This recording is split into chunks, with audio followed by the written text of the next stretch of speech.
नाज़रीन, लगभग 12 महीनों और 17 समातों के बाद सुप्रीम कोर्ट के आईनी बेंच ने पीटीआई को मखसूस नशिस्तें देने का अपनी ही अदालत का फैसला कलअदम करार दे दिया और नजरसानी की तमाम दरख्वास्तों को मंजूर कर लिया। कॉन्स्टिट्यूशन बेंच ने पेशावर हाई कोर्ट का हुक्म बहाल करते हुए रिजर्व सीट्स मुस्लिम लीग नून, पीपल्स पार्टी, JUI समेत दीगर जमातों को देने का हुक्म दे दिया। फैसले में कहा गया है कि मखसूस नशिस्तें पाकिस्तान तहरीक इंसाफ को मिल सकती हैं, ना सुन्नी इत्तेहाद कौंसिल को। हमेशा की तरह इस बार भी अदालती फैसले पर सियासी जमातों का अपना अपना सियासी मौक़िफ़ है। कोई इसे कानून की बालादस्ती तो कोई इस फैसले को पॉलिटिकल इंजीनियरिंग की एक कड़ी करार दे रहा है।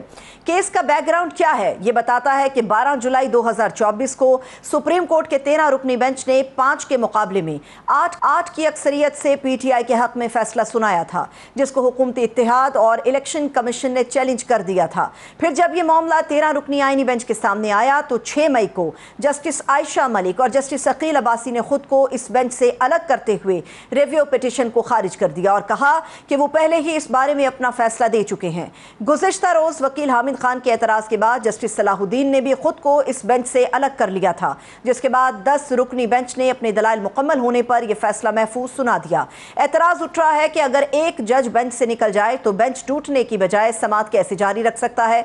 दूसरा एतराज़ ये भी सामने आता है कि सुप्रीम कोर्ट के 8 जजिस के फैसले को आईनी बेंच के 7 जजिस कैसे कलअदम करार दे सकते हैं। तीसरा एतराज़ ये उठता है कि नजरसानी दरख्वास्तें तो सिर्फ वही जजिस सुन सकते हैं जिन्होंने पहले इस केस को सुना हो, मगर इस 13 रुकनी बेंच में तो सिर्फ 4 जजिस ही पुराने थे। उनमें से भी 2 ने इब्तदाई समाअत पर खुद को इस केस से अलग कर लिया, तो फिर साथी जजिस किस तरह नजरसानी में यह फैसला तब्दील कर सकते हैं। पीटीआई के सीनियर वकील हामिद खान तो आईनी बेंच के फैसले को गैर आईनी करार दे चुके हैं। हामिद खान का यह भी मानना है कि असली केस सुनने वाले जजिस की तादाद से कम जजिस नजरसानी नहीं सुन सकते। सवाल यह है कि 13 जजिस के फैसले पर क्या 10 जजिस रिव्यू पिटीशन को सुन सकते थे?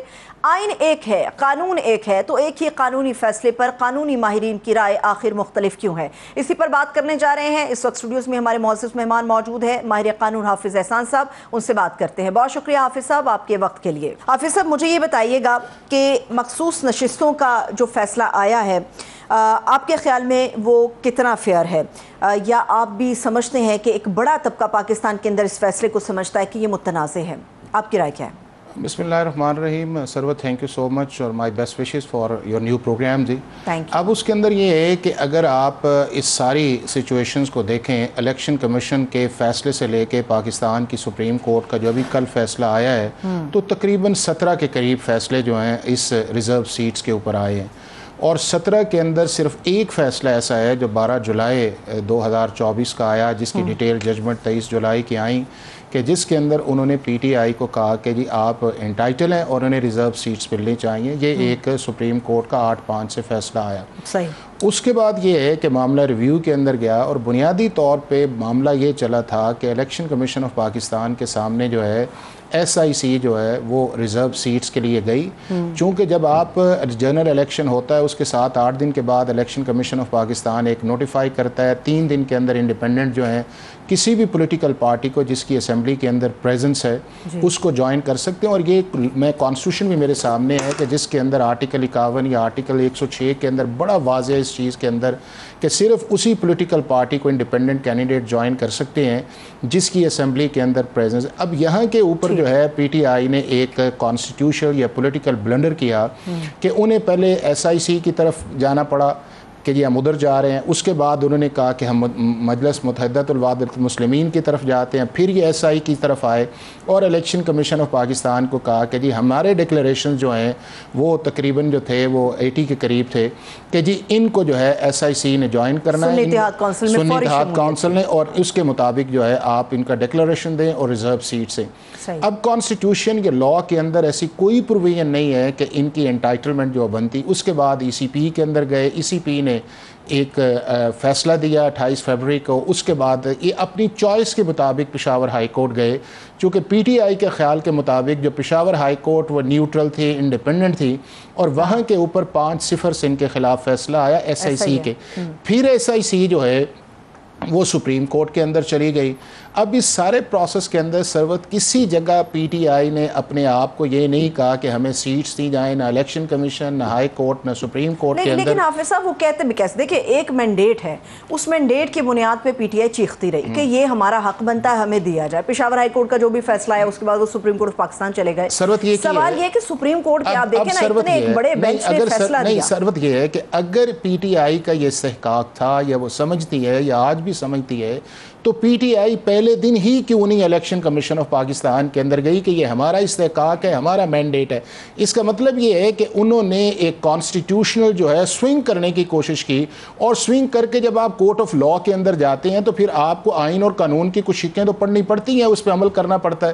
اب جب سپریم کورٹ آف پاکستان نے جب فیصلہ کیا جو 12 جولائی کا آیا، اس کے اندر 8-5 سے ایک فیصلہ جو آیا، اب اس فیصلے کے اندر کسی آئین اور قانون کا حوالہ نہیں دیا گیا کہ جی پی ٹی آئی کس قانون اور آئین کے تحت آرٹیکل 51 یا آرٹیکل 106 آپ یہ کہہ رہے ہیں جو 12 جولائی کا فیصلہ آیا معزز ججز کی طرف سے، بڑے بینچ کی طرف سے، اس فیصلے میں آپ یہ کہتے ہیں کچھ لکھا ہی نہیں گیا کہ کس حوالے سے قانونی طور پہ یہ پی ٹی آئی کو سیٹیں دی جائیں؟ دیکھیں سروت، بنیادی طور پہ جو کانٹروورسی تھی وہ ای سی پی سے سٹارٹ ہوتی ہے، آرٹیکل 51 یا آرٹیکل 106 یا سیکشن 104 کے اوپر یا رول 94 کے اندر.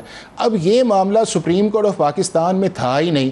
اب وہاں پہ سپریم کورٹ نے اپنی کانسٹیٹیوشنل جورسڈکشن جو تھی اس کو اوور ریچ کیا، اسٹریچ کیا، کمپلیٹ جسٹس کے اوپر گئے، انہوں نے انکوزیٹوریل پروسیڈنگز کے اندر چلے گئے، اور یہ وہ اختیار پاکستان کی سپریم کورٹ کو نہیں دیتا. جب آپ کہتے ہیں کہ آپ کا سپریشن آف پاور کا ایک کانسیپٹ ہے کہ جوڈیشری ہے، ایگزیکٹو ہے اور اس کے بعد پارلیمنٹ ہے، تو اگر پارلیمنٹ کا یہ کانسٹیٹیوشن بنا ہوا ہے تو پھر آپ اس کے مطابق فیصلہ کریں.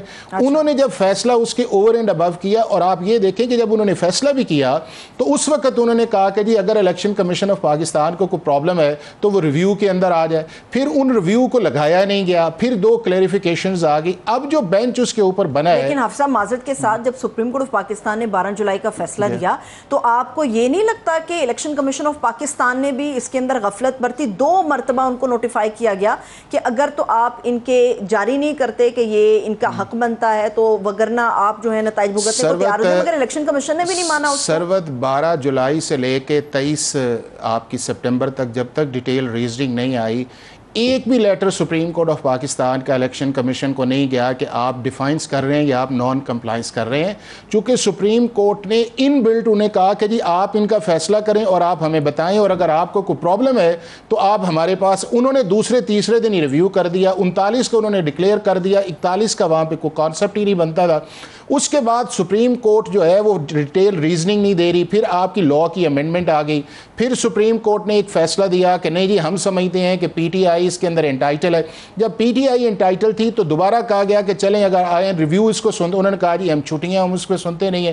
اور وہ بھی جو فیصلہ آپ کو 8-5 سے نظر آیا وہ صرف ایک ہی بنیاد تھی کہ جی ہم اس ملک کے اندر پولیٹیکل جسٹس یا الیکٹرل جسٹس جو ہے وہ کرنا چاہ رہے ہیں کہ جی آرٹیکل 17(2) کے اندر بھئی اگر رائٹ آف ووٹ آپ نے ماننا ہے تو اس کے بعد جن لوگوں کو ووٹ آپ نے دی ہے ان کا یہ کام نہیں تھا کہ اس رائٹ آف ووٹ کو کانسٹیٹیوشنلی یا لیگلی ٹرانسلیٹ کرنے کی کوشش کرتے.